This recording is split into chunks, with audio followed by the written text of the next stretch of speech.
ماہ نومبر کی سرد راتوں میں فیض آباد کی زمین پر تیز بارش میں بھیگتے ہوئے، ہزاروں شیل کھاتے ہوئے، خون میں نہاتے ہوئے، ظلم و بربریت کے آگے تحفظ ختم نبوت صلی اللہ علیہ وآلہ وسلم کی خاطر تاریخ رقم کرتے ہوئے عاشقوں کا امتحان۔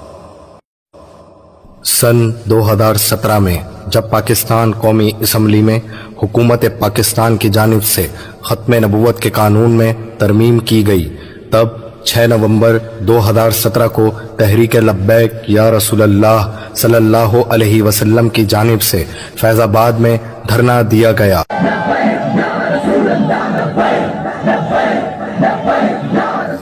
اس وقت تحریک کے سربراہ خادم حسین رضوی رحمت اللہ تعالی علیہ تھے۔ پاکستانی مسلمانوں کی بدقسمتی یہ تھی کہ اس وقت حکومت پاکستان مسلم لیگ نون کی تھی۔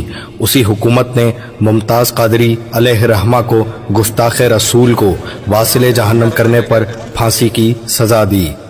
اسی حکومت میں سلمان تاثیر کی بتیاں بجھانے پر 5 عاشقان مصطفیٰ صلی اللہ علیہ وآلہ وسلم کو 5 سال کے لیے قید بامشقت کی سزا ہوئی، اور اسی حکومت میں تحفظ ختم نبوت کے لیے سراپا احتجاج شمع رسالت صلی اللہ علیہ وآلہ وسلم کے پروانوں کو ظلم و جبر کا نشانہ بنایا گیا، جس میں 9 عاشقان مصطفیٰ شہید اور کئی زخمی ہوئے۔ 2018 کے الیکشن میں تحریک لبیک پاکستان اچھے خاصے ووٹوں سے پاکستان کی تیسری بڑی جماعت بن کر ابھری، لیکن امت مسلمہ کا ستارہ اب بھی نہیں چمکا تھا۔ اداروں کی طرف سے بدترین دھاندلی کے بعد ایک سلیکٹڈ شخص کو وزیر اعظم بنا دیا گیا، جو اپنی دور اپوزیشن میں ہی 11 رکنی عملہ 295C کے قانون میں رد و بدل کے لیے بھیج کر خود کو ختم نبوت و ناموس رسالت صلی اللہ علیہ وسلم کا غدار ثابت کر چکا تھا۔ الیکشن کے فوراً بعد ہی ہالینڈ کی طرف سے کئی گستاخانہ خاکوں کے مقابلے کا اعلان کیا گیا۔ اس وقت تحریک لبیک نے دھاندلی والے معاملے کو نظر انداز کر کے ہالینڈ کے خلاف احتجاج کا اعلان کیا۔ سنو جی، ہمارے انتخابات کیا، دھاندلی کیا، ہمارے ووٹوں پر ڈاکہ کیا، ان کی حیثیت کروڑوں اربوں بھی بار ہمارا ڈاکہ پڑے ووٹوں پر اور ہم مر جائے، ہمیں گھسیٹا جائے، ہمارے سارے امیدوار شہید ہو جائے اور میری لاش جلا دی جائے، ان باتوں کی کوئی حیثیت نہیں۔ ثابت ہوا کہ جملہ فرائض فروض ہے، اصل رسول بندگی استاد ور کی ہے۔ یہ اعلان کیا جب ہالینڈ کے گستاخ گرٹ ولڈر نے ناپاک اور گستاخانہ خاکوں کا مقابلہ منعقد کروانے کا اعلان کیا، تو ہمیشہ کی طرح سب سے گرجدار، للکار اور مزاحمتی آواز تحریک لبیک پاکستان کی جانب سے اٹھائی گئی۔ تحریک لبیک پاکستان نے 29 اگست 2018 کو لاہور سے اسلام آباد مارچ کی کال دی، اور حکومت وقت سے مطالبہ کیا گیا کہ ان گستاخانہ مقابلے کو روکنے کے لیے ہالینڈ کے سفیر کو طلب کر کے تمام تعلقات ختم کیے جائیں، اور پھر رسول اللہ صلی اللہ علیہ وآلہ وسلم کے دیوانوں کا عشق اور جذبہ ایمانی دیکھ کر کفر لرز اٹھا۔ گستاخ گرٹ ولڈر نے یہ مقابلہ منسوخ کر دیا، اور اس طرح یہ قافلہ عشق و مستی میں جہلم کے قریب سے فتح و کامرانی سے سرشار واپس لوٹ آیا۔ اقتدار ملتے ہی نیازی حکومت نے ایک ثابت شدہ گستاخ آسیہ ملعونہ کو رہا کرنے کے لیے عدالت عظمیٰ کا سہارا لیا، لیکن تحریک لبیک کا حکومت وقت سے آسیہ ملعونہ کی سزا کا مطالبہ تھا، جس نے آقا علیہ الصلوۃ والسلام اور تمام ازواج مطہرات امہات المؤمنین کی شان میں بدترین گستاخی کی تھی، جبکہ حکومت اسے انسانی حقوق کے خلاف کیا جانے والا فیصلہ بتا کر آسیہ ملعونہ کو ملک سے باہر بھیج کر آزادی دینے پر آمادہ تھی۔ بار بار مطالبہ کی بنا پر تحریک کے کارکنان اور علماء کرام کی گرفتاریوں کا سلسلہ شروع ہو گیا، جس میں امیر تحریک علامہ خادم حسین رضوی سمیت کئی جید علماء کو گرفتار کر لیا گیا، تاکہ آسیہ ملعونہ کو دوسرے ملک منتقل کرنے میں کسی قسم کی رکاوٹ درپیش نہ ہو۔ قیادت کی گرفتاری کے بعد آسیہ ملعونہ کو راتوں رات ملک سے باہر بھیج دیا گیا۔ جیل میں علماء کرام پر بے انتہا ظلم و ستم کیا گیا۔ نتیجتاً حالت اسیری میں ہی طبیعت حد سے زیادہ بگڑ جانے پر تحریک لبیک کے 2 جید علماء مفتی یوسف سلطانی اور مفتی منیر نعمانی شہید ہو گئے۔ امیر تحریک خادم حسین رضوی رحمۃ اللہ تعالی علیہ کو لگ بھگ 6 ماہ کے عرصے بعد رہا کیا گیا۔ اسی دوران فرانس کی طرف سے ریاستی سطح پر آقا علیہ الصلوۃ والسلام کی ایسی بدترین گستاخی کی گئی جو 1400 سال کی تاریخ میں کبھی نہیں ہوئی۔ فرانس کے صدر کی طرف سے عقائد و جہاں کے خاکے شائع کیے گئے، جس پر 15 نومبر 2020 کو خادم حسین رضوی کی سربراہی میں فرانسیسی سفیر کی ملک بدری کے خلاف دھرنا دیا گیا۔ اس وقت آپ علیہ رحمہ شدید علیل تھے، لیکن ناموس مصطفیٰ صلی اللہ علیہ وسلم کے لیے آپ کی علالت نے بھی آپ کے حوصلے پست نہ کیے۔ آپ نے حکومت سے مطالبہ کیا کہ وہ فرانس کے ساتھ تعلقات ختم کرے اور فرانس کا سفیر ملک بدر کرے۔ 16 نومبر کو حکومت اور تحریک کے بیچ فرانسیسی سفیر کی ملک بدری کا معاہدہ طے پایا اور تحریک لبیک کی جانب سے دھرنا ختم کیا گیا۔ 19 نومبر کو حضرت خادم حسین رضوی رحمۃ اللہ تعالی علیہ اسی علالت کے سبب دنیا فانی سے رخصت ہو گئے۔ یہ ہر غیرت مند مسلمان کے لیے بہت بڑا صدمہ تھا، امت مسلمہ کے لیے بہت بڑا نقصان، اور یقیناً آپ کے وصال پر اہل کفار کے گھروں میں جشن کا سما ہوگا، کیونکہ وہ فریڈم آف اسپیچ کے نام پر اسلام کے خلاف جو محاذ تیار کر رہے تھے، اس محاذ کے سامنے خادم حسین رضوی ایک سیسا پلائی دیوار کی مانند تھے۔ آپ کی وفات کے فوراً بعد ہی صحابہ کرام کی سنت پر عمل کرتے ہوئے ارکان شورا کے فیصلے پر آپ کے بڑے صاحبزادے حافظ سعد حسین رضوی صاحب کو تحریک کا امیر منتخب کر دیا گیا۔ اپنے کارکنان سے بحیثیت امیر تحریک پہلا خطبہ فرماتے وقت آپ نے اپنے بابا جان کے مشن کو پایہ تکمیل تک پہنچانے کا عہد کیا۔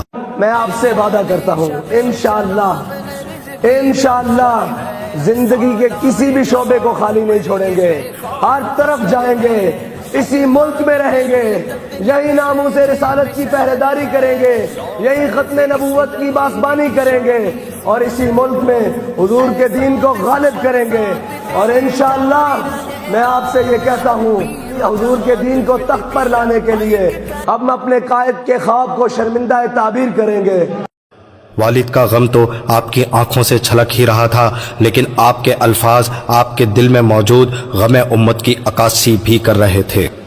حضرت خادم حسین رضوی رحمۃ اللہ تعالی علیہ کے چہلم کے بعد فرانسیسی سفیر والے معاملے پر ایک بار پھر سے آواز اٹھائی گئی، مگر یورپی دباؤ کی وجہ سے کوئی کارروائی عمل میں نہیں لائی گئی۔ پھر جب تحریک لبیک کی جانب سے حکومت کو دھرنے کی وارننگ دی گئی تو حکومت کی طرف سے امیر تحریک حافظ سعد حسین رضوی صاحب کو بنا کسی جرم کے رمضان سے ایک دن قبل ہی گرفتار کر لیا گیا، جس کا مقصد صاف ظاہر تھا کہ حکومت نے اپنا معاہدہ توڑ دیا ہے۔ اپنے قائد کی بے بنیاد گرفتاری اور فرانسیسی سفیر کے معاملے پر حکومت کی طرف سے کی جانے والی عہد شکنی پر پورے ملک میں احتجاج شروع کیا گیا، اور اس احتجاج کو روکنے کے لیے تحریک کے کارکنان پر پھر سے ظلم کے پہاڑ توڑے گئے۔ روزے کی حالت میں کارکنان پر سیدھی گولیاں چلائی گئیں، ہزاروں شیل مارے گئے۔ اس دھرنے میں 26 شہادتیں ہوئیں، جید علماء کرام سمیت پوری قیادت اور سینکڑوں کارکنان کو گرفتار کیا گیا۔ ظلم و ستم کا یہ سلسلہ اس لیے نہیں رک رہا تھا کیونکہ حکومت کی طرف سے ملنے والی ساری آفرز کو امیر تحریک جیل میں ہی ٹھکراتے جا رہے تھے۔ آپ کا ایک ہی مطالبہ تھا، فرانسی سفیر کی ملک بدری۔ حکومت پاکستان نے ایڑی چوٹی کا زور لگا لیا، آپ پر جیل میں تشدد بھی کیا گیا کہ آپ اس ڈیل پر رضامند ہو جائیں، لیکن آپ کے حوصلے جیل میں بھی چٹانوں کی طرح بلند تھے، اور کارکنان بھی عشق مصطفیٰ میں شہادت کے جام نوش کرنے کے لیے تیار بیٹھے تھے۔ سعد حسین رضوی کو ڈیل پر راضی کرنے کی ایک وجہ یہ بھی تھی کہ حکومت کے پاس آپ کے خلاف کوئی ثبوت ہی نہیں تھا جو وہ عدالت میں پیش کر کے آپ کو مجرم ثابت کرتے۔ بالآخر معاملہ اس بات پر طے ہوا کہ دھرنا ختم کر دیں، ہم آپ سے معاہدہ کرتے ہیں کہ سفیر والے معاملے پر آپ کا ساتھ دیں گے۔ بحکم امیر تحریک دھرنا ختم کیا گیا، لیکن پھر بھی گرفتاریوں کا سلسلہ جاری رہا، لیکن تحریک خاموشی سے معاہدے کے پورا ہونے کا انتظار کرتی رہی اور حافظ سعد حسین رضوی کی رہائی کا مطالبہ کرتی رہی، لیکن وعدہ پورا نہ کیا گیا۔ 7 ماہ گزر گئے۔ چھوٹی عید، بڑی عید سعد حسین رضوی نے اپنے گھر والوں سے، اپنے کارکنان سے دور جیل میں گزاری، لیکن سعد حسین رضوی کے خلاف حکومت کے پاس کوئی ثبوت نہیں۔ یہ جانتے ہوئے بھی اداروں نے انتہائی غیر سنجیدہ رویہ اختیار کیا، جس کی وجہ اداروں پر حکومتی دباؤ تھا اور حکومت اپنے مغربی آقاؤں کو خوش کرنے میں مگن تھی۔ حکومت کی طرف سے وعدے کی پاسداری نہ ہوتی دیکھ کر جیل سے ہی امیر تحریک کی جانب سے ناموس رسالت مارچ کرنے کا حکم جاری ہوا۔ خادم حسین رضوی کے چھوٹے شہزادے حافظ انس حسین رضوی کی سربراہی میں مسجد رحمت للعالمین سے اس مارچ کا آغاز ہوا اور ایک بار پھر سے عاشقان رسول صلی اللہ علیہ وسلم کے ساتھ ظلم اور بربریت کی نہ بھولنے والی داستان رقم کی گئی۔ بجری سے بھرے کنٹینر سے راستے بند کر دیے گئے، خندقیں کھودی گئیں، راستوں میں گڑھے کھود کر اس میں پانی بھر کر کرنٹ چھوڑ دیا گیا، ہیلی کاپٹر سے ناموس رسالت کے پہرے داروں پر گولیاں برسائی گئیں، تیزاب کے ٹینکر پلٹے گئے، شیلنگ کی گئی، مگر حضور صلی اللہ علیہ وسلم کے ان پر اسرار عاشقوں کا قافلہ اپنے کریم آقا علیہ الصلوۃ والسلام کو جانوں کے نذرانے پیش کرتے ہوئے آگے بڑھتا رہا۔ عشق کی اس لازوال داستان میں تقریباً 34 عاشقان مصطفیٰ صلی اللہ علیہ وسلم شہید اور کئی زخمی ہوئے۔ دھرنا ختم کرنے کے لیے حکومت حیوانیت کی ساری حدیں پار کرتی جا رہی تھی۔ چشم فلک نے وہ منظر بھی دیکھا جب یہ غیرت و حمیت کا قافلہ بے سر و سامانی کے عالم میں شہداء کی لاشوں کے ساتھ زخمیوں کو ساتھ لیے شیل کھاتے، گولیاں کھاتے اور پولیس بربریت کا مقابلہ کرتے ہوئے منزل کی جانب بڑھ رہا تھا۔ حسینی لشکر یزیدی فورس کو پسپا کرتے ہوئے مسلسل ظلم کے آگے سیسا پلائی سی دیوار بنا تھا۔ آئی جی پنجاب لاہور سے نہ نکلنے کی دھمکی لگا رہا تھا اور یہاں رسول صلی اللہ علیہ وسلم کے دیوانوں کے انصرنا یا رسول اللہ کے نعروں سے لاہور لرز رہا تھا۔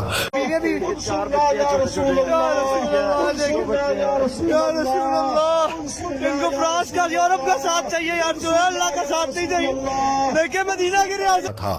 شہداء اور زخمیوں کا خون کارکنان کا لہو گرما رہا تھا اور وہ مسلسل اپنے محبوب قائد کی رہائی اور ملعون سفیر کی ملک بدری کا مطالبہ کر رہے تھے۔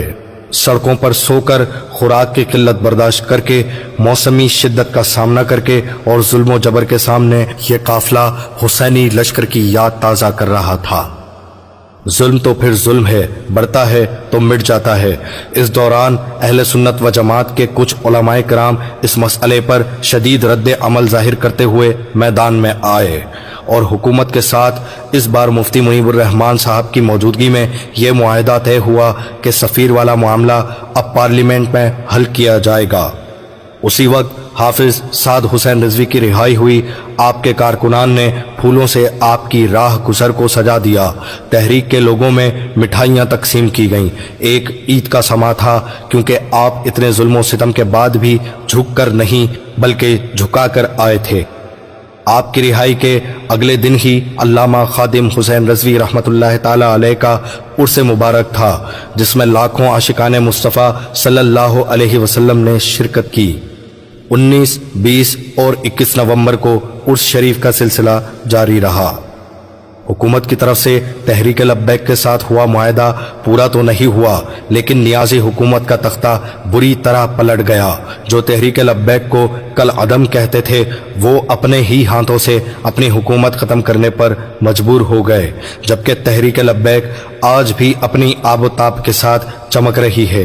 بے شک میرا رب بہتر انتقام لینے والا ہے۔